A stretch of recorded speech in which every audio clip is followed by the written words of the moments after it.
بسم اللہ الرحمن الرحیم اللہم صلی علی سیدنا محمد وعلی آل سیدنا محمد مبارک وسلم۔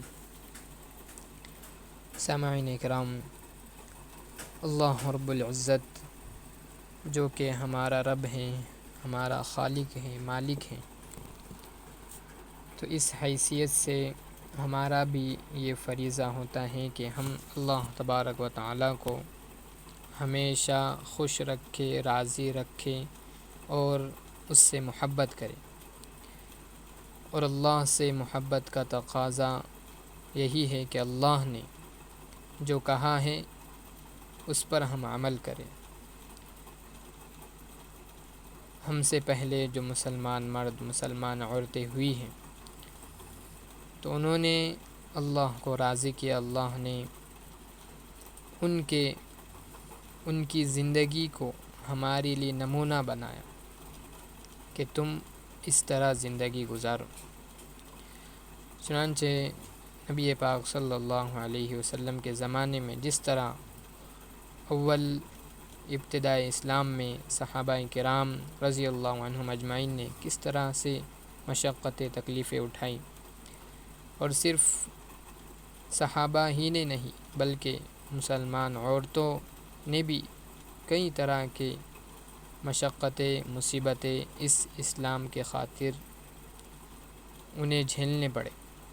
وہ اسی لیے کہ اللہ تبارک و تعالیٰ سے انہیں محبت تھی، اللہ کی راہ میں قربان ہونے کا ایک جذبہ تھا۔ مولانا پیر ذوالفقار نقشبندی دامت برکاتہم العالیہ، ان کی ایک کتاب ہے اہل دل کے تڑپا دینے والے واقعات، اس میں ایک واقعہ لکھا ہوا ہے۔ حضرت ذنیرہ کی محبت الہی میں بے تابی۔ سیدہ ذنیرہ ایک صحابیہ ہیں جو کہ ابو جہل کی خادمہ تھیں۔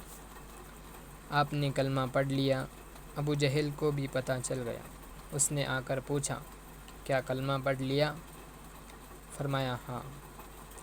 آپ بڑی عمر کی تھی، مشقتیں نہیں اٹھا سکتی تھی، مگر ابو جہل نے اپنے دوستوں کو ایک دن بلایا اور ان کے سامنے بلا کر انہیں مارنا شروع کر دیا، لیکن برداشت کرتی رہی، کیونکہ وہ تو اللہ کے نام پر اس سے بڑی تکلیف بھی برداشت کرنے کے لیے تیار تھی۔ جب اس نے دیکھا کہ اتنا مارنے کے باوجود اس کی زبان سے کچھ نہیں نکلا، تو اس نے آپ کے سر میں کوئی چیز ماری جس سے آپ کی بینائی زائل ہو گئی اور آپ نابینا ہو گئی۔ اب انہوں نے مذاق کرنا شروع کر دیا، کہنے لگے، دیکھا ہمارے بتوں کی پوجا چھوڑ چکی تھی، لہٰذا ہمارے معبودوں نے تمہیں اندھا کر دیا۔ مار برداشت کر چکی تھی، مشقتیں اٹھا چکی تھی، یہ سب سزائیں برداشت کرنا آسان تھی، مگر جب انہوں نے یہ بات کہی تو آپ برداشت نہ کر سکی، چنانچہ فوراً تڑپ اٹھی۔ اسی وقت کمرے میں جا کر سجدے میں گر گئی اور اپنے محبوب حقیقی سے راز و نیاز کی باتیں کرنے لگ گئی۔ عرض کیا، اے اللہ، انہوں نے مجھے سزائیں دی تو میں نے برداشت کیا، وہ میری ہڈیاں بھی توڑ دیتے، وہ میرے جسم کو چھلنی کر دیتے تو میں یہ سب کچھ برداشت کر لیتی، مگر تیری شان میں گستاخی کی کوئی بات برداشت نہیں کر سکتی۔ وہ تو یوں کہتے ہیں کہ ہمارے معبودوں نے تمہاری بینائی، تمہاری نظروں کو چھین لیا۔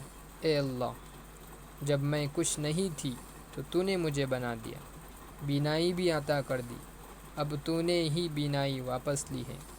اے اللہ، تو مجھے دوبارہ بینائی عطا فرما دے تاکہ ان پر تیری عظمت کھل جاوے۔